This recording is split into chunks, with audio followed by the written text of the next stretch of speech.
Ya estamos aquí, buenas noches. El Ayuntamiento de Burgos va a incorporar 30 millones de euros a su presupuesto en el pleno del próximo viernes. Dinero que se va a destinar a inversiones en la recta final del presente mandato municipal. El Partido Popular lo califica como electoralista, mientras que el alcalde dice que Javier Lacalle hizo lo mismo en 2019. Es una herencia envenenada para la próxima corporación, porque es una modificación presupuestaria que nace sin consenso frente a rodillo del Partido Socialista. La persona que me sustituye al frente de la responsabilidad del Gobierno podría acoger esta modificación de crédito y no avanzar con su aprobación definitiva. También les contaremos que Burgos ya ha comenzado a recoger los residuos orgánicos con el quinto contenedor, el marrón. La campaña para conseguir la tarjeta y el kit ha sido todo un éxito, llegando a un 24% de los domicilios burgaleses, el doble de lo previsto inicialmente. Se han realizado 12 recogidas desde el día 10 de marzo hasta este pasado sábado 15 de abril, con un total de 54.780 kilos de materia orgánica recogida. Y hablaremos de 360 auxiliares del servicio a domicilio de la Diputación que atienden y acompañan a 2.100 personas mayores. El libro llamado Saboreando Recuerdos, con 30 recetas tradicionales, es todo un homenaje a trabajadores y usuarios que comparten sus vivencias del día a día. Tenemos muchas situaciones de soledad no deseada, ¿no? Que el servicio de ayuda a domicilio lo que hace es ayudar que no sucedan, ¿no? No solo hay que atender, como atienden excelentemente nuestras compañeras, nuestras usuarias, sino también acompañar. Y les presento a quienes nos acompañan hoy en nuestra mesa de actualidad. Por un lado saludamos a Joaquín Delgado. ¿Cómo estás, Joaquín? Bienvenido. Muy bien, gracias. Bien hallado, Rafa. Y a su lado, Chema Jiménez. ¿Qué tal, Chema? Pues muy bien. Encantado de estar aquí otra noche. Oye, puedes utilizar el programa para denunciar algo que denunciaba esta tarde en Twitter y que te tiene bastante harto, relacionado con los ayuntamientos, los secretarios con un hartazgo enorme. Bueno, sí, es un problema del mundo rural, de los ayuntamientos, los secretarios, que es verdad que la administración central, la autonómica, están todo el día pidiendo papeles a los ayuntamientos, pidiendo que suban datos, pidiendo... Pongo un ejemplo, la cuenta general, que es un documento muy importante, hay que subirlo a 3 sitios diferentes, la misma información. No son capaces de ponerse de acuerdo las 3 administraciones que lo piden para subiéndolo una vez que lo consulten, ¿no? Y verá que esto genera a los secretarios un hartazgo porque se pasan la mitad del día subiendo papeles, rellenando bases de datos de otras administraciones, ¿no? Parece que cada uno para cumplir o para decir que el director general de tal cumple con su función y no hacen más que atosigar a los ayuntamientos más pequeños, ¿no? En fin, si lo ponía en Twitter, porque verá que una conversación con una secretaria esta mañana, digo... No, más razón que un santo la mujer, porque dice, ahora para el día 30 otro papel, y claro, verdad que la gente está harta. ¿Y por qué pones el acento en los ayuntamientos más pequeños? ¿No es algo común al resto? Porque los ayuntamientos pequeños tienen un secretario, muchas veces compartido, la mayoría de las veces, están un día a la semana en un municipio y dedican más de la mitad del tiempo a complementar ese tipo de papeleo, ¿no? Que es verdad que es burocracia pura, e insisto que muchas veces sería simplemente que las administraciones se pusieran de acuerdo para que la misma información lo puedan ver todos y no estar pidiendo y acosando a los ayuntamientos pequeñitos con papeleo y burocracia. Es que en esto de la burocracia, Joaquín, es que no avanzamos nada. Yo diría que vamos a peor. Bueno, ahora estamos ante el reto de la administración electrónica y a veces la administración electrónica se olvida que lo que tiene que ser una ventaja se pueda convertir en un inconveniente, ¿no? Y sobre todo una cosa fundamental, y es que tanto los administrados en relación con la administración, sino las administraciones en relación con ellas mismas o con otras administraciones, no pueden exigir el que se presenten los documentos 50 veces. Hay un derecho del administrado, que viene recogido en toda la Carta de Derechos de los Administrados, y es que el administrado no tiene obligación de presentar ningún documento que ya previamente esté en poder de la administración. Y esto se tiene que predicar también del propio funcionamiento de la administración en general. Es decir, no puede un secretario de un ayuntamiento presentar 3 veces el mismo documento porque alguien quiera tener información y en lugar de preocuparse de buscar la interrelación y la interoperabilidad de los mecanismos de la gestión de los expedientes electrónicos, lo que hace es lo más fácil, es decir, yo se lo pido a este y se lo pido yo también y se lo pido yo también, con lo cual una persona que está trabajando tiene que trabajar 3 veces, es lo que no puede ser, porque se pierde eficacia. Pues no nos ponemos las pilas en este sentido y pasan los años, denunciamos siempre lo mismo para poder abrir una empresa, para hacer un trámite administrativo, bueno, que esto va de mal en peor y con los problemas que eso conlleva. Por cierto, ¿sabéis que hoy es el día o uno de los días de la cebolla que llaman? ¿A eso? Sí, no, yo también me he quedado sorprendido cuando me lo han dicho hoy. En términos no meteorológicos, pero sí populares relacionado con el tiempo, que Día de la Cebolla es una jornada como hoy, que amanecemos con mucho frío y a medida que va pasando el día, nos tenemos que quitar capas y capas y capas de ropa. Ah, es que como hay un día de la tortilla patata, digo, igual te referías a que es el día de la cebolla, como hay día para todo ya. No, tiene que haber un día para un día de las personas que ponen nombre a los días. Sí, correcto. Tiene que haber algún sitio, en algún repositorio por ahí, de alguien que pone nombre a los días. No sé qué cosa queda en el mundo que no tenga un día. Igual es ese día, el día de las Igual el día de que no tenga... Correcto. Vale.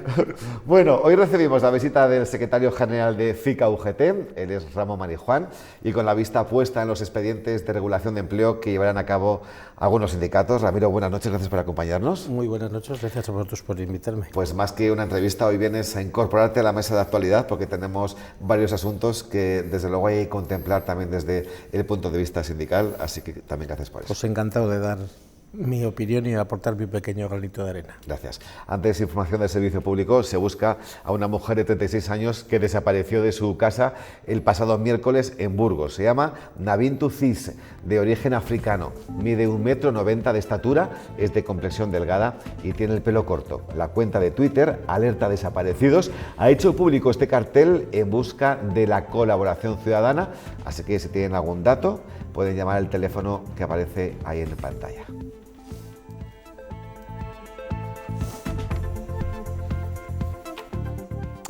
Les contamos ahora que 54 toneladas de materia orgánica ya se han recogido desde la implantación del contenedor marrón. Se han repartido más de 17.700 tarjetas, es decir, un 24% de los domicilios burgaleses ya la tienen. Es justo el doble del objetivo previsto inicialmente.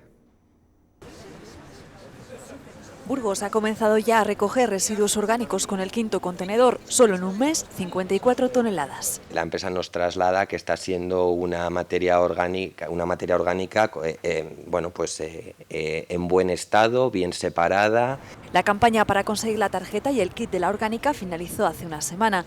En este tiempo se han repartido 17.718 tarjetas y 13.978 cubos. Se planteaba con una previsión de poder llegar en un año a un 10-12% de los hogares ocupados en Burgos. Pues hemos cerrado el martes con el doble de viviendas alcanzadas, con más de un 24%. A esto se han sumado 11 reuniones informativas abiertas, así como una importante campaña publicitaria en diferentes soportes para explicar a la ciudadanía cómo utilizar el contenedor, qué se puede echar y qué no, o cuáles son los beneficios de separar la materia orgánica, como por ejemplo obtener compost. Se utiliza como una enmienda orgánica para uso agrícola. Evidentemente esto es un proceso, ahora mismito cuando se recoge tiene que fermentar, tiene que madurar, pasa un tiempo, meses, hasta que se pueda poder utilizar. Aquellos que quieran solicitar la tarjeta a partir de ahora pueden acercarse a las oficinas de Urbaser en la avenida del CIF 3 en horario de 9 a 2.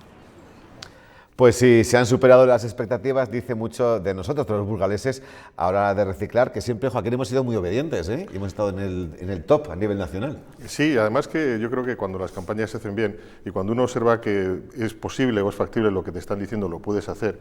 Y claro, observábamos esos contenedores que en principio nos llamaban la atención, con contenedores que no eran acostumbrados, no estamos acostumbrados a ver, pues ves que efectivamente que tiene un sentido la campaña, que tiene también un mecanismo que es identificable, que uno puede realizar si tiene las ganas y la oportunidad de hacerlo, que tiene una tarjeta con la que efectivamente ves que esos residuos que se depositan en ese lugar pues van a ser, o por lo menos se prevé que puedan tener el destino apetecible, y por lo tanto yo creo que es una buena respuesta por parte de una campaña que yo creo que se ha hecho bien. Y además, bueno, pues eso toca un poco con lo que es que, aunque desde el punto de vista práctico pues pueda resultar que luego la cuenta de resultados de esta campaña pues sea negativa, porque claro, imagino que toda esta infraestructura y tal cual no sea suficiente como para cubrir económicamente lo que se pueda generar con el compost o con estos productos que se obtienen.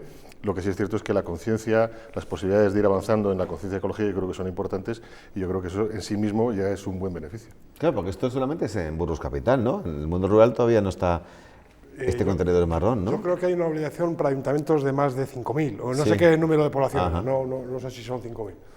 A ver, esto está muy bien y se irá imponiendo, evidentemente. Yo solo pido que nos amplíen a todos la cocina 1 metro cuadrado más, para meter 5 desde luego, desde luego. Pero es verdad, bueno, es verdad que yo creo que la concienciación es evidente que existe, que todos reciclamos en mayor o menor medida, que esta es una nueva medida que intenta aprovechar un tipo de residuo para un determinado uso, como bien contaba el concejal, y está bien, ¿no? Dice muy bien de los lugares. Seguramente también que en la campaña se haya regalado un cubito para la recogida y ayudado al éxito, ¿no? Claro. Porque es verdad que yo he visto alguna cola recogiendo las tarjetas importante en algún barrio, ¿no?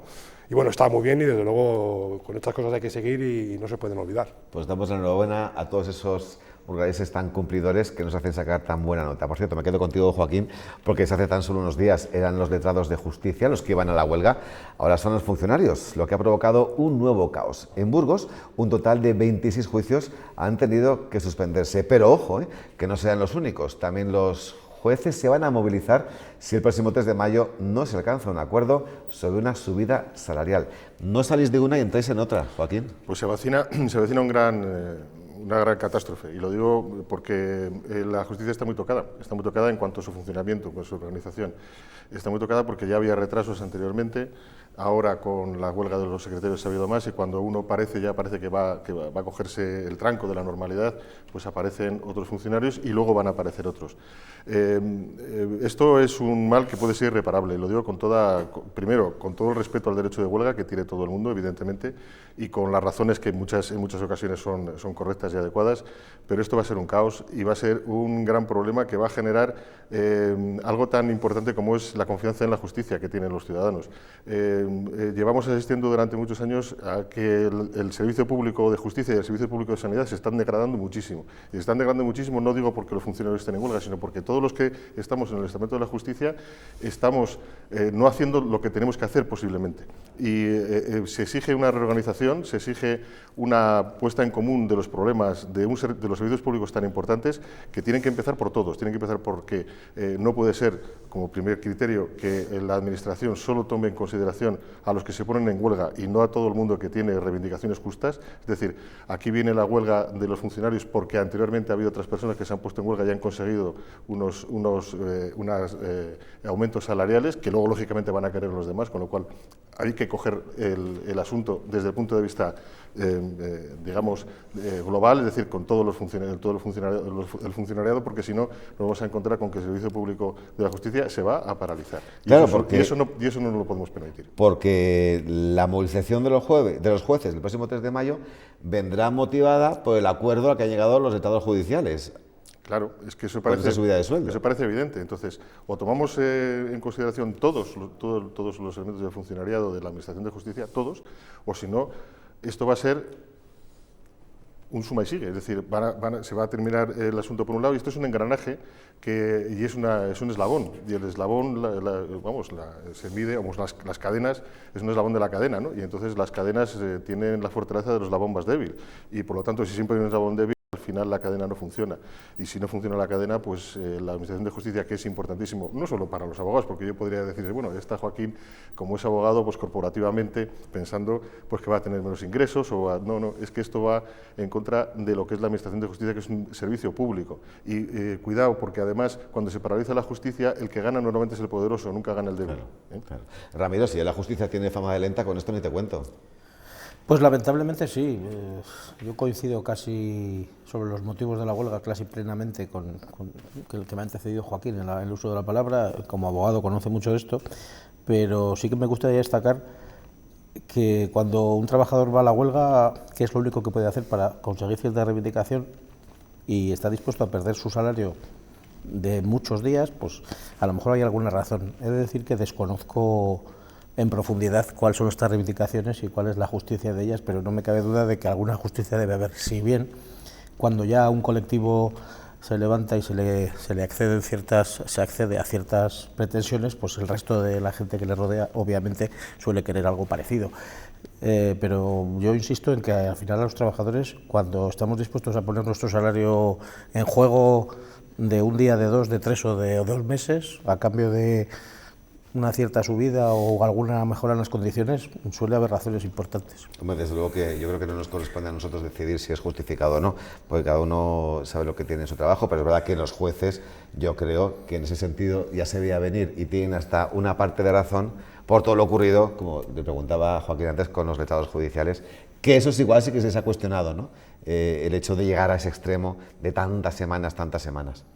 Sí, es que yo creo que, insisto en lo que he comentado, cuando hay un problema, hay un conflicto en una administración como la Administración de Justicia, no se puede tomar en consideración solamente una parte de los trabajadores, yo creo que hay que tomar en parte todos los trabajadores, porque si no ocurre lo que está ocurriendo.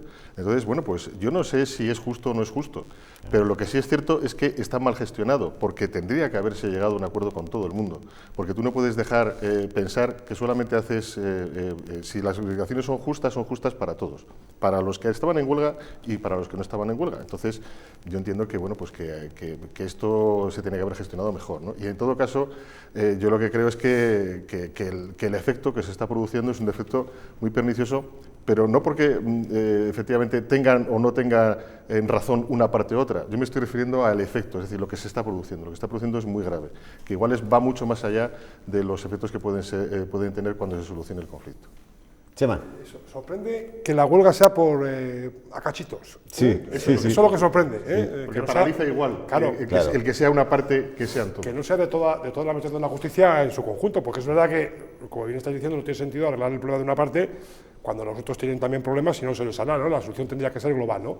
Y sí que sorprende, pues eso, primero los secretarios, ahora los funcionarios, y mañana los jueces, eso sorprende, ¿no? Ya solo falta que los abogados hagáis huelga, que me parece que será más complicado. No, porque son autónomos. No por razones más evidentes, no podemos hacer huelga. Pero es verdad que la justicia tiene problemas y que hay que arreglarles de manera integral, porque la parálisis de los juzgados y la parálisis en los procedimientos, de las sentencias, son, hay algunos, nosotros en el despacho que llevamos también algunos temas judiciales, de semanas y semanas esperando, ya no solamente que se resuelva un juicio, ¿no? Sino poder iniciarle, ¿verdad?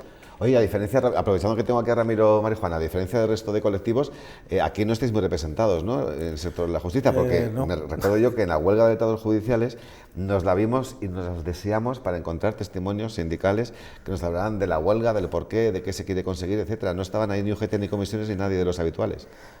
Es cierto que hay ciertos colectivos en los que los sindicatos tradicionales tenemos menos representación y se va más a este otro tipo de sindicatos más corporativos, con todo su derecho. Cada cual puede elegir a quién le representa más. Como sabes, nosotros representamos a todos y ellos representan normalmente solo a ellos. Sindicato de médicos, sindicato de enfermeras, sindicato de tal. Bueno, es lo que han decidido los funcionarios y todos. ¿Va mejor así? Es decir, hay más corporativismo, quiero decir. Vamos a ver, ¿qué duda cabe que quien mejores condiciones puede conseguir para el sindicato de pilotos, por ejemplo, son los pilotos? Pero no cabe duda de que son la élite de los trabajadores y de que probablemente el que ellos consigan esas cosas repercute en que otros trabajadores no tan afortunados no consigan tantas. Entonces, nosotros somos un sindicato de clase que defendemos a todos, por eso cuando hacemos una reivindicación, si hubiéramos sido nosotros, entiendo que lo hubiéramos hecho, y ojo, me estoy metiendo donde no me llaman porque yo no soy de este sector público, yo soy del sector de industria. Pero entiendo que nosotros nos hubiéramos movilizado a todo el escalafón de la justicia, a todos, si hubiéramos pedido una subida de un porcentaje, una linealidad para todos, y de esa manera pues ahorramos tiempo, evitamos retrasos, juntamos a todos en el mismo día, no hacemos una huelga de estas escalonadas que están prohibidas según la legislación. Yo no soy abogado, quiero decir esto, yo soy un profano, pero bueno, nosotros seguramente hubiéramos planteado otro tipo de estrategia. ¿Les va mejor, les va peor? Pues no sé qué decirte, bajo mi punto de vista, peor sobre todo a los más débiles. A los más favorecidos, pues quizás les vaya mejor, porque son menos y eso que arrancan para ellos supone más, pero eso condena al resto a la pobreza. ¿Qué has dicho que está prohibido? ¿Concatenar una huelga con otra en el mismo sector? Están prohibidas las huelgas rotatorias, no en un sector, en una empresa. Ajá. Esto no es lo mismo, es decir, no es lo mismo, ¿vale? Claro. Ponía un símil a título, pero está prohibido en una empresa, por ejemplo, de producción, pues hoy paran todos los primeros puestos de la línea, mañana paran todos los segundos, pasados paran todos los terceros, de tal manera que a cada trabajador le quitan un día, pero la línea está parada a todos. Entonces, eso es lo que está prohibido. Hombre, sería lo más, ¿no? Que justicia se saltara la ley de esa manera. Menos mal que lo hemos aclarado ahora bien. Sí, no me atrevo a decir que se salta la ley, ni mucho menos. Era un comentario, un chascarrillo. Pues, claro que sí. Más reivindicaciones, porque el sindicato CESIF pide a Igualdad un estudio para adelantar su edad de jubilación. Hablamos del personal que trabaja en sanidad. Piden que se desequipare con otros empleados públicos, como profesores, mineros y bomberos. Ahí ha estado Eneca Moreno. Los sanitarios burgaleses se suman a las concentraciones que se han realizado en todo el país solicitando al Ministerio un estudio para adelantar la edad de jubilación de estos profesionales basándose en criterios como la toxicidad, peligrosidad o la dificultad para conciliar que tiene el ejercicio de su profesión. En Castilla y León esta va a ser la primera de más movilizaciones. El sindicato convocante, CESIF, plantea una huelga para el próximo mes de mayo, esta vez reivindicando mejoras salariales para estos profesionales y evitando de esa manera la fuga de sanitarios de Castilla y León. Siempre dicen que nos encontramos en la media de las comunidades autónomas, de retribuciones, el plan de días de libre disposición, etcétera. Y es mentira, nos encontramos bastante a la cola, porque durante estos años de parálisis de Castilla y León, el resto de comunidades han mejorado. Y nosotros tenemos un grandísimo problema, que son dos comunidades muy cercanas, como la región foral de Navarra y la comunidad autónoma vasca, que tienen unos regímenes retributivos muy diferentes debido a sus particularidades históricas, y nos ocurre un flujo, y yo me atrevería a decir más que fuga, un robo de profesionales. Pues le preguntamos a nuestro invitado Ramiro María Juan, que aunque no sea ni su sindicato ni su ámbito, ¿qué te parece esta reivindicación de ese adelanto de jubilación? Pues me parece bien. Seguramente en el colectivo al que le reivindican este adelanto de la edad de jubilación en base a ciertos coeficientes que ya existen en otros trabajos como la minería, pues seguramente les sea justo y necesario. Pero no me quiero olvidar que hay otros colectivos de trabajadores, como los de la construcción, por ejemplo, o los transportistas, que a lo mejor también sufren ciertas penurias y que tampoco lo tienen reconocido, ni siquiera la jubilación parcial, que solo es para la industria manufacturera, quiero recordar. Entonces, me parece muy bien, lógicamente están en su derecho a reivindicarlo, yo lo apoyo, pero me gustaría apoyar también la reivindicación de otros colectivos quizás más perjudicados. O sea, tú cuando oyes lo de la jubilación en España a los 67 años dices, frena. A ver, al final esto es una cuestión casi siempre numérica y si no somos capaces de financiar la sanidad vía presupuestos como en otros países y tenemos que financiarla con las aportaciones de los trabajadores, pues va a haber que ir aumentando la edad de jubilación y reduciendo las pensiones, que es algo a lo que no estamos dispuestos. Entonces, hasta que llegue eso, todos sabemos que la edad de jubilación pues se va a ir aumentando. Obviamente yo para ciertas profesiones y para cierto tipo de trabajos me parece abusivo. No creo que nadie en la esté hasta los 67 años trabajando encima de un andamio, es imposible, o un conductor de un tráiler o de viajeros. Pero tú te imaginas a un señor con 65, 66, 67 años subido en un transporte especial conduciendo mercancías peligrosas, es un peligro para él mismo y para todos los demás. Sí, pero tú lo dices desde la perspectiva del tipo de trabajo que desempeña ese empleado, pero hay otra arista, porque puede ser que sea al empresario que no le interese tenerte a esa edad. Y también, que de eso no hablamos nada, no hay debate de eso. No, pero escúchame, si lógicamente hay ciertos niveles, sobre todo el trabajo más físico, en el que el trabajador es productivo a ciertas edades y a partir de ciertas edades deja de serlo. Y, lógicamente al empresario le interesa rejuvenecer, pero entre todos tenemos que dotar al sistema de unos mecanismos que hagan que ese peso que ahora están soportando de más, digamos, hacérsele un poquito menos. Por ejemplo, el tema de la jubilación parcial para la no industria manufacturera, en la que el empresario tiene que pagar al jubilado la cotización del jubilado al 100% del que se jubila, tanto del que se jubila como del que entra nuevo, pues es un freno que está impidiendo estas jubilaciones parciales. Entonces, de una forma hay que facilitar el hecho de que se puedan ir antes los trabajadores que lo necesiten, no por hombre, a todos nos gustaría jubilarnos a los 40 años con la pensión máxima, seguramente, o a los 50. Crees, a los 40, me parece un poco prematuro, ¿no? Con la máxima. Bueno, yo es que eso no voy a ganar en la vida. Yo no querría, sé vosotros. Yo no querría, la verdad. Bueno, ya, bien, pero luego te puedes dedicar a muchas otras cosas, es decir, el jubilarse no es acabarse. Puedes hacer miles de otras cosas que ahora no te da tiempo, ¿no? Pero te quiero decir, Al final tenemos que ver la posibilidad de que el trabajador que lo necesite y que esté fatigado, tanto mental como físicamente, y que ya no pueda cumplir con su trabajo, y que al empresario no le interese tenerle, pues al empresario no resulte gravoso y al trabajador le resulte factible poderse jubilar con la pensión que le queda. Y hoy en estos momentos es difícil. Desde luego. Chema, ¿os veis con 67 trabajando? Bueno, pues 40, si pudiera ser con 35 ya... ¿En serio? No, a ver, como dice Ramiro, se puede hacer mil cosas en la vida, ¿no? A ver, Ramiro de esto sabe un montón y vamos, yo creo que da la clave, ¿no? O sea, es verdad que hay sectores en los que parece obvio que aguantar hasta los 67 es imposible, y por lo tanto seguramente tendrían más derecho a reivindicar una jubilación anticipada que los médicos, que también tienen evidentemente, el sector sanitario me refiero, también tiene sus problemas, es decir, todos los sectores seguramente consideren que trabajan demasiado y que deben de jubilarse antes por muchos criterios, ¿no? Habría que ver quién se atreve a poner el cascabel al gato y quién se atreve a poner qué orden sería el que hubiera que diseñar para ver qué sectores son los que se tienen que jubilar antes, ¿no? En todo caso, en un país como España, en el que la tendencia es aumentar la edad de jubilación, también es verdad porque vivimos más, y porque si no el sistema de pensiones es insostenible, pues es verdad que bueno, seguramente haya que ponerse algún día a plantearse cuáles son las excepciones que se tienen que plantear en la edad de la jubilación, ¿no?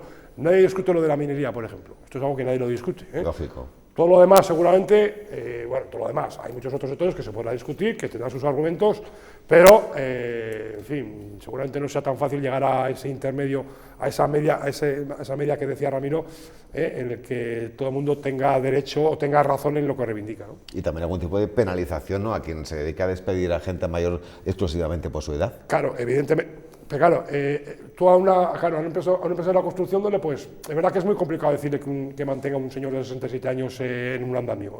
Claro, tú al empresario le tienes que dar también una salida, porque es verdad que eso hace que la empresa pues sea menos competitiva, ¿no? Y seguramente el trabajador también entienda que con 66 años, es que no quiera seguir en un andamio, ¿no? Es decir, se trata de buscar esos equilibrios. Es que no puede. Claro, no puede, y se trata de buscar cómo solucionamos situaciones como esta, ¿no? La que no pierda el empresario y no pierda el trabajador, claro. Bueno, y no solamente la construcción, aunque sea una carrera, una profesión intelectual, Joaquín, ya pues la memoria no está igual, por ejemplo, ¿no? Es evidente. Vamos, aquí hay dos cuestiones. La primera, que la presunción de incapacidad con la edad no es justa.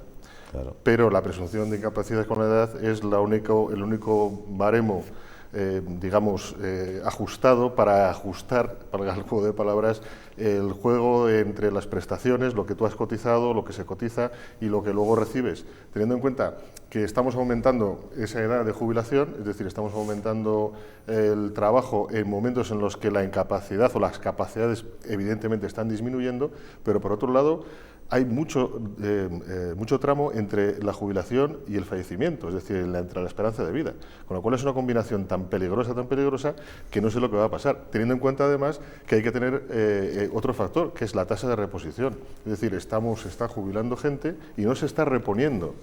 En los funcionariados es de una manera casi exagerada, pero en el resto también, imagino que Ramiro tendrá datos sobre este asunto, es decir, la gente que se jubila, luego la gente que llega a ese puesto de trabajo no se sustituye. Y por otro lado tampoco hay, salvo los contratos de relevo y algún tipo de contratos, no hay tampoco digamos, una regulación clara y una regulación justa del momento en que alguien no tiene por qué dejar su trabajo, pero sí puede ir desacelerando su trabajo y puede servir en su trabajo en sitios en los que su experiencia es un valor añadido, claro, y no su capacidad física, sino claro, su capacidad quizá intelectual, su capacidad de liderazgo, etcétera, cuestiones que no se tienen muy en cuenta a veces, ¿no? Ramiro, ¿te ha hecho alusiones directas, sí, Joaquín?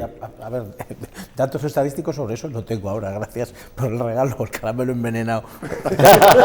Con cariño te lo digo, a ver. Pero sí, estoy absolutamente de acuerdo, es que realmente tendríamos que ir a un sistema quizás mixto, donde, como él dice, pues ciertos colectivos de trabajadores que tienen más cosas que aportar que su esfuerzo físico, pues puedan aportar esa experiencia, ese conocimiento de las cosas a través de los años que han adquirido, en poder formar a los nuevos y en poder trabajar menos tiempo, es otro tipo de jubilaciones parciales más acordes, porque además yo creo, honestamente que la mayoría de la gente se siente útil hasta muy tarde, hasta al final la capacidad intelectual, pues para ciertas cosas, quiero decir, a lo mejor un neurocirujano o un astrofísico, pues no lo sé, pero quiero decir, al final otro tipo de trabajos pues más sencillos, por así decirlo, a lo mejor se deteriora más tarde, y a lo mejor sí que podía darse esa capacidad a estas personas, que además yo conozco muchos que se sienten útiles, pero hay mecanismos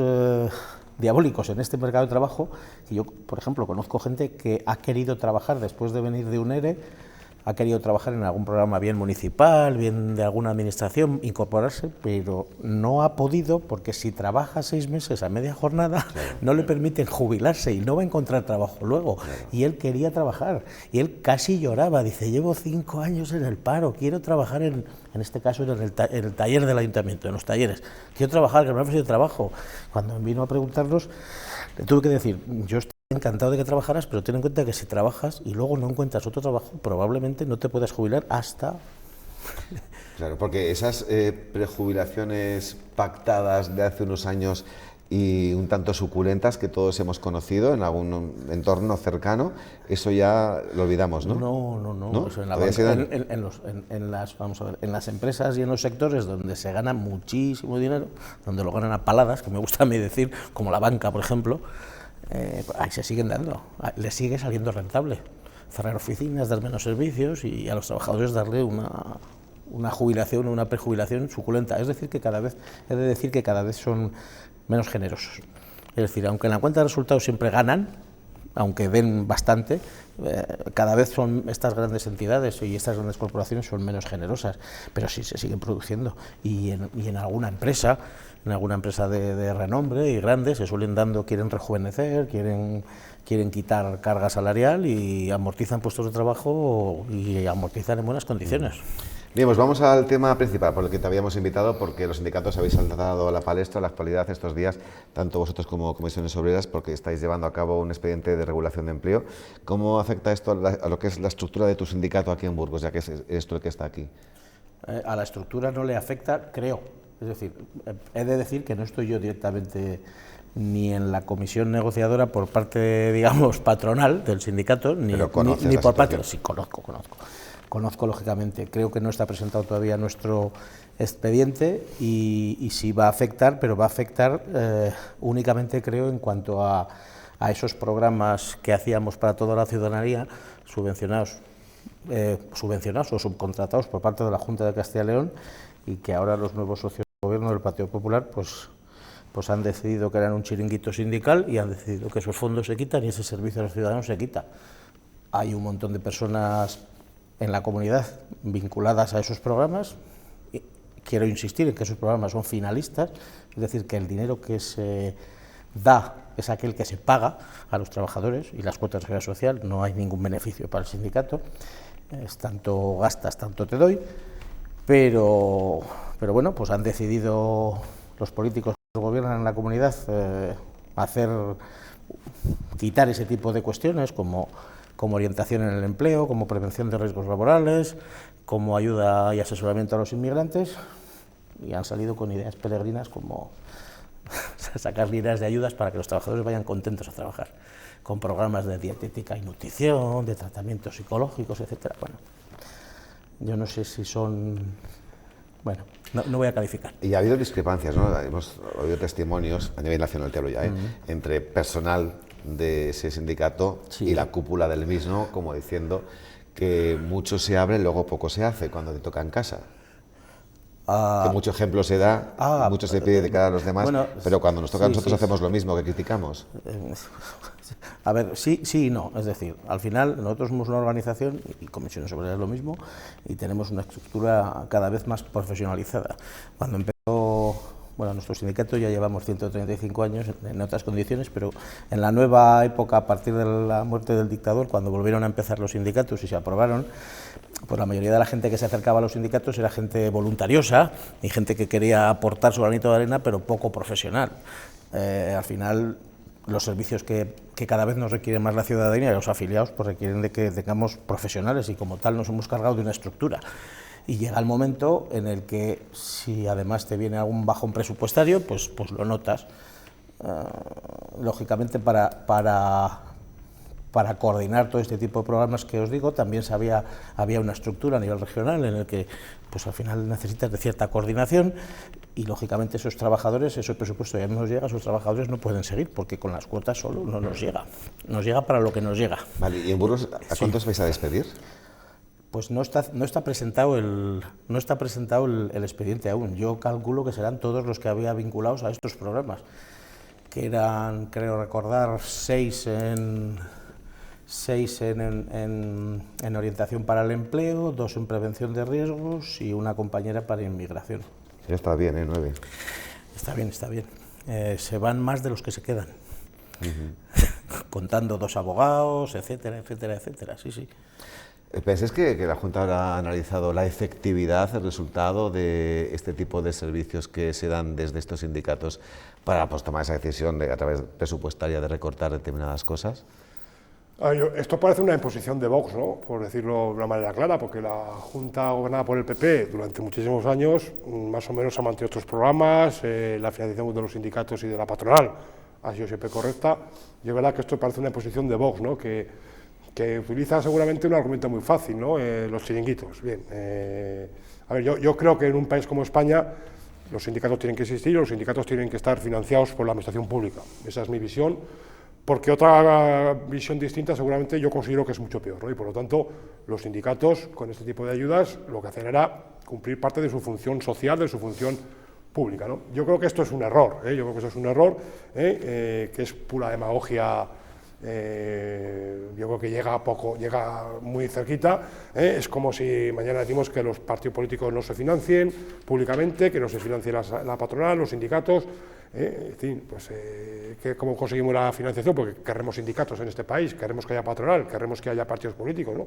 Esto evidentemente tiene un coste, ¿no? Que es un coste, por cierto, minúsculo en el conjunto de la administración, pero sobre el que es muy fácil sacudir, ¿no? Y sobre el que es muy fácil hacer demagogia, ¿no? Yo creo que esto es un error y yo espero que esto más pronto que tarde se pueda revertir, ¿no? Sí, Ramiro.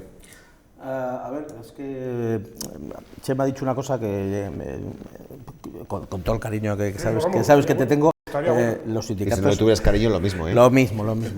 No, pero quiero decir que los sindicatos, por lo menos a los que yo más conozco, que son UGT y comisiones, no queremos financiación pública. No pedimos financiación pública, lo único que pedimos es que aquellos servicios que prestamos a la ciudadanía en general se nos paguen. Estamos haciendo cosas como la negociación colectiva gratis.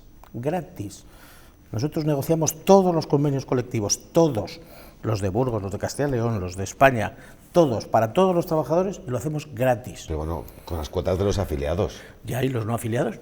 Pero bueno, tenéis ingresos, me refiero, con los afiliados. Claro, pero ¿por qué tengo que negociar para gente que me desprecia o que no me desprecia, pero simplemente que me ignora? Porque es un bien social también. Claro, pues eso es lo que quiero que se me retribuya.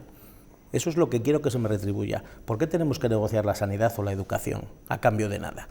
Por ejemplo, a nivel estatal o a nivel de Castilla y León. Nosotros lo que queremos es que esos servicios que le damos a la ciudadanía en general, o bien se adopte un mecanismo por el cual aquellos que se benefician de ello puedan aportar su granito de arena, su cuota al sostenimiento de quien lo hacemos, o bien que se nos retribuya por parte de la Administración, pero únicamente, que se nos pague el servicio que hacemos, no que se nos financie ni que se nos subvencione. No queremos subvenciones, ni siquiera las subvenciones que tenemos por los representantes, que es ridícula, yo ahora no sé cuál es, pero viene en los presupuestos generales del Estado, es pública, ahora mismo no me acuerdo de la cantidad. Pero tampoco olvides que sois un lobby. Bueno, los sindicatos, es decir, que hacéis un bien para los trabajadores, pero no dejáis de ser un lobby. No, eso es una cosa que tú dices y yo respeto, pero que yo no lo creo. Pues llámalo como quieras. Pero... Si yo lo que quiero no estaría en un sindicato. Al final, vamos a ver, somos una organización que defendemos unos intereses y en función de esos intereses apoyamos por ciertas opciones, tanto políticas como de cualquier otro tipo, o apoyamos o no apoyamos si estamos en contra, pero siempre en función de los intereses de aquellos a los que representamos. Joaquín, por cierto, el término lobby no lleva implícito nada negativo, ¿eh? No, pero es que no lo somos. Es una, si no, sé que es un grupo de presión, con sí. un fin en concreto que muchas veces aporta a la sociedad. Yo me acuerdo de los lobbies americanos y no me gustan. Estamos en España. Sí.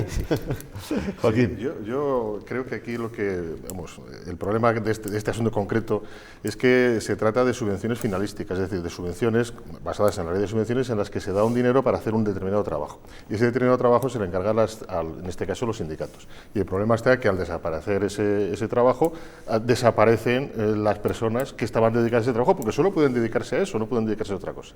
Entonces, ¿cuál es el problema aquí? El problema aquí es que lo que hay que explicar no es que le quito la subvención al sindicato, sino que quito la subvención para este programa, para este otro programa. Y si la subvención se estaba dando mal, lo que hay que hacer es controlar bien el importe de la subvención, porque para eso hay una ley de subvenciones, una intervención, etcétera. Con lo cual aquí el problema está en que esto es ideológico. Entonces, se quita la subvención no porque no me gusta el programa a lo que se lo doy, sino porque no me gusta a quién se lo doy. Y eso es lo que creo que hay que denunciar, bajo mi punto de vista. Pues un último apunte de este capítulo, porque llevamos muchas semanas escuchando mensajes relativos a la Junta se ha cargado el SERLA, la negociación, el SERLA fuera, pero hoy por hoy existe el SERLA, ¿no? Te puedo decir que esta mañana se ha efectuado una transferencia por el 40% del presupuesto anual.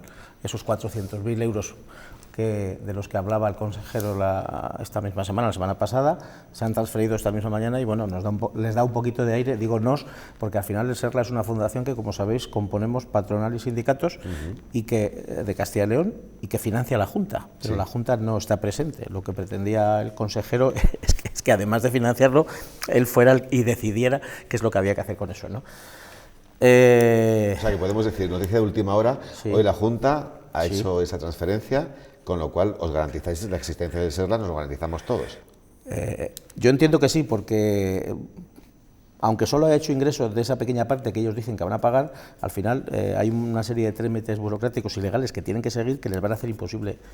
Es que esto que pretenden es que es imposible, o sea, no pueden dejar de financiar el SERLA, no pueden. Lo que pasa es que se les ha metido en la cabeza a estos señores y bueno, pues ya les darán la justicia con el mazo, espero. Pero es así, o sea, es que no pueden dejar de financiarlo. Hoy ha llegado pues esto, me imagino que se tapará algún agujero. Los mediadores, quiero recordar que los mediadores están propuestos por las partes y que son personas de reconocido prestigio en el ámbito laboral, y siempre fuera de los sindicatos. Es decir, no hay ningún mediador de ningún sindicato. Sí que hay mediadores que son asesores de empresas y de trabajadores, pero también de empresas, e incluso personal de alguna gran empresa de reconocido prestigio. Y no tenemos nada en contra, pero de los sindicatos no hay nadie, porque dicen que no pueden ser parciales. Digo, bueno, bien, vale, lo acepto pulpo como animal de compañía. Tenemos a los de la patronal, pero no a los de los sindicatos. Pero no me importa, al final lo que hacen es un servicio y evitan huelgas, evitan conflictos, evitan demandas, y es una cosa que es tanto más buena para las empresas como para los trabajadores. Pues nos quedamos con ese titular, el SERLA no desaparece en Castilla y León, podemos afirmar. Y un último asunto para nuestra mesa de actualidad y para todos ustedes en esta primera parte. Hablamos de la nueva ley de vivienda propuesta por Pedro Sánchez, que sigue protagonizando la actualidad política. La alternativa de las viviendas de la Sareb, es decir, el Banco Malo, está en cuestión, porque muchas de ellas se encuentran en zonas que no están tensionadas, es decir, no tienen demasiada demanda. Por otra parte, los topes al alquiler podrían frenar a los propietarios a sacar su vivienda al parque de alquiler. Hoy el Partido Popular ha presentado su plan de vivienda, que incluye una ayuda a la emancipación de 1.000 euros para gastos de alquiler y también para compra. Joaquín, ¿cómo te posicionas sobre todo lo que se está diciendo en las últimas 48 horas a este respecto? Que, por cierto, ayer nos dijo una asesora inmobiliaria, la inmobiliaria de San Pablo, que habían hecho el cálculo de cuántas propiedades del Sareb correspondían a Burgos Capital. Son 310, de las 310, solamente 10 podrían ser ocupadas de forma prácticamente inmediata, es decir, que otras 300 no, por su estado de conservación, etc. etc. Joaquín. Tengo que resumir, ¿verdad? Bueno. No, tenemos todavía 7 minutillos. Bueno, te puedes despachar. El asunto de la vivienda en España es un asunto súper complicado. Es súper complicado porque llevamos una evolución. En principio, en la época franquista se hicieron viviendas de protección social de alquiler, que es, aunque lo hizo Franco, es lo que hay que hacer. Es decir, las viviendas de protección social nunca pueden ser en compra, tienen que ser siempre en alquiler, porque la función social se mide en función no solamente de adquirir la vivienda, sino que la vivienda sea adecuada a las condiciones que tenga cada individuo, cada familia en el momento en que te encuentres. Claro. Con lo cual, la vivienda social es la única, de alquiler es la única que es realmente social. Lo demás son promociones que se hicieron más tarde. Franco luego lo que hizo fue dar esas viviendas en propiedad, luego sí, continuó con esas viviendas en propiedad, la gente adquiría las viviendas que tenía previamente alquiladas y se produjo una distorsión tremenda en el mercado inmobiliario en España. A partir de ese momento también empezaron las viviendas de promoción pública y de promoción privada, en el que se subvencionaba. Eso produjo que al final bueno, pues se produjese no una subida de los precios, pero sí un estancamiento, que luego llegó la burbuja inmobiliaria. Bueno, toda esta historia lo que hace es que el mercado de la vivienda en España está muy distorsionado. Está muy distorsionado porque ahora mismo no hay prácticamente oferta y todo lo que hagamos para aumentar esa oferta pues sería una de las soluciones. Y por otro lado también hay que incidir clarísimamente en lo que es la esencia del problema, que es la posibilidad de alquiler, es decir, las posibilidades del alquiler a través de una ley de alquileres, una ley de vivienda y una ley de alquileres que produzca la doble posibilidad, la posibilidad de que los propietarios puedan tener seguridad jurídica, sobre todo a la hora de saber cuáles van a ser las condiciones de la contratación, sean muchas o sean pocas, pero tener esa seguridad jurídica, y por el otro lado también tener bueno, pues, que se genere una confianza también en los inquilinos en que se va a respetar su nivel adquisitivo y que no se va a disparar. Todo esto es decirlo, es afrontar el problema y solucionarlo es difícil. En cuanto a la Sareb, yo recuerdo que aquí en este momento, hace mucho tiempo, cuando hablábamos de este asunto, yo dije que se había perdido una oportunidad histórica de haber cogido la Sareb y haber utilizado esas viviendas como viviendas de promoción. Pero lógicamente eso no se produjo en su momento, entre otras cosas porque la Sareb salió como digamos, un rescate clarísimo a las entidades financieras. Ahora se nos quiere vender esto cuando todo el mundo sabe que si las cosas se podían haber hecho bien, es decir, si la Sareb lo que trataba o su fundamento era quitarse esas viviendas o quitarse y venderlas en el mercado privado, si el mercado privado no ha sido capaz de absorber esas viviendas, es que no pueden tener mucha calidad, con lo cual lo que nos estaban hablando es que efectivamente la calidad de esas viviendas, si es que existen o hay muchas, pues ahora se ha hablado efectivamente de lo que puede ser, se han dado los datos de lo que puede ser una sospecha, y la sospecha es lo que estaba diciendo y los datos son muy claros. ¿Quién es el dueño de la Sareb? Claro. El gobierno. Sí, pero gestionar la Sareb. Claro, gestionar la Sareb, pero lógicamente si los gestores de la Sareb no fueron capaces de sacar eso para gestionar esa, digamos, inversión ruinosa, pero inversión, hay que sacarle dinero a esa inversión, sí. Pues mal asunto ahora también, ¿no? Pues bien traído, porque además hoy una persona que conocía muy bien todo lo relacionado con la Sareb decía que desde su creación lo más vendible ya se ha vendido. Claro. Entonces lo que queda es la rémora, ¿no? que decimos, y es lo que realmente pues, es muy difícil de sacar por diferentes temas económicos, de situación geográfica, etc. etc. Por cierto, has aludido a Franco, está muy de moda Franco hoy, con esa indirecta del Real Madrid al Barça. Chema, que te has posicionado. Se ha aliado con Franco y estarás con tú, vamos. Estoy indignado con los de Barça, pero bueno, esto es una cuestión totalmente irracional, así que nadie espere nada más. No, brevemente. A ver, sí, brevísimamente. Yo con lo de la Sareb, evidentemente, es algo imposible de ejecutar tal como está hoy, ¿no? Yo traía el dato de las 310 viviendas en Burgos, provincia, pero efectivamente la mayoría de ellas son imposibles de ocupar a medio corto plazo, ¿no? Por lo tanto, esa solución no es posible, ¿no? Yo sí que creo que el mercado de la vivienda hay que intervenir de alguna manera. No sé si las medidas propuestas por el gobierno son las mejores, porque es verdad que esto se ha aprobado ya por gobiernos de izquierdas en otros lugares de Europa y no han funcionado. Yo sí que creo que lo que hace falta en este país, sobre todo, es la promoción de vivienda pública. Yo creo que eso se ha dejado de hacer en los últimos tiempos y me parece que eso es algo muy importante, muy fundamental, y que sí que genera una bajada de precios y que genera más facilidades para la gente joven o para cualquier tipo de persona que quiera acudir a una compra asequible o un alquiler asequible. Pues hoy hemos conocido que el Gobierno está tramitando una aprobación exprés de la Ley de Vivienda de Alquiler para llegar cuanto antes al 28 de mayo. Qué prisas con elecciones, Ramiro, ¿verdad? Sí, es un mal común de todos los gobiernos y de todos los partidos. Tiene que haber elecciones cada 2 años. O cada año. Es que no da tiempo a ejecutar las decisiones del anterior, pero sí, ¿no? Es igual, y tampoco las ejecutan. Tampoco las acaban ejecutando. Brevemente, ¿cómo ves esta ley de vivienda? Y sobre todo, ¿qué es que a corto o medio plazo va a solucionar el problema que tienen nuestros jóvenes que se están emancipando a los 30 años?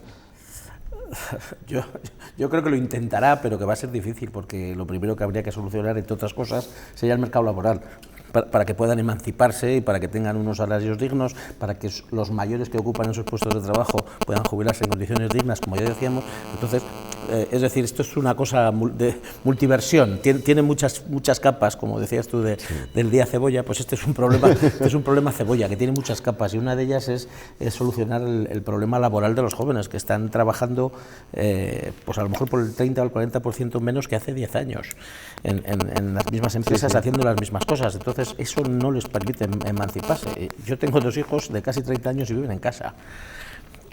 Ninguno de los dos se puede permitir vivir fuera.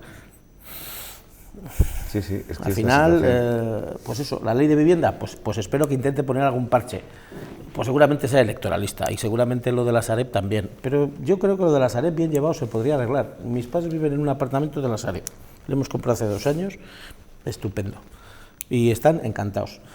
Y le hemos comprado, a pesar de ser gente con pocos recursos. No le hemos alquilado. Porque eso de que haya cierto segmento de la población que por sus ingresos o por su origen no pueda tener una vivienda en propiedad y tenga que ser viviendas sociales de alquiler, me parece absolutamente discriminatorio. Pero seguramente no era tu intención decir eso. No, se lo ha dicho para que rote la gente, las viviendas sociales. Si yo quiero tener una vivienda de alquiler y tengo unos ingresos muy altos, pagaré una renta muy alta. Correcto. Claro. Si tengo unos ingresos bajos, es una opción. La opción del alquiler tiene que ir en función de las disponibilidades de la persona que lo hace, y tanto económicas como en el momento que lo hace. Es decir, no es lo mismo alquilar una vivienda al principio de la vida de un matrimonio que alquilar una vivienda cuando es una familia numerosa, que puede ir cambiando. No, y te has dicho que únicamente veías viable el hecho de ser alquiler, nunca lo que no propiedad, veo es que la propiedad para que vayan rotando a diferentes personas. La propiedad, claro. porque al final se especula con ella, y Claro. lo que no se debe permitir es a la promoción pública que pues sea especulatoria. No se debe permitir a los pobres especular con la vivienda, a los ricos sí. Tenemos que dejarlo aquí. Ha sido un placer recibiros a los 3. Ramiro Mariján, muchísimas gracias, como siempre, por tu presencia. A vosotros, ha sido todo un placer. muy clarito, como nos gusta en este programa. Me alegro. Buenas noches. Buenas noches. Y también, como no, a ellos, a Joaquín Delgado y a Chema Jiménez, mil gracias a los dos, que descanséis. Buenas noches. Joaquín, paciencia con tanta huelga en el sector judicial. ¿Qué le vamos a hacer? Breve pausa ahora. Enseguida les hablamos de una iniciativa de la Diputación que ha presentado un libro llamado Saboreando Recuerdos y que se basa en poner en valor lo que es la sabiduría popular y las tradiciones de las personas mayores a las que atiende el servicio de ayuda a domicilio. En 2 minutos.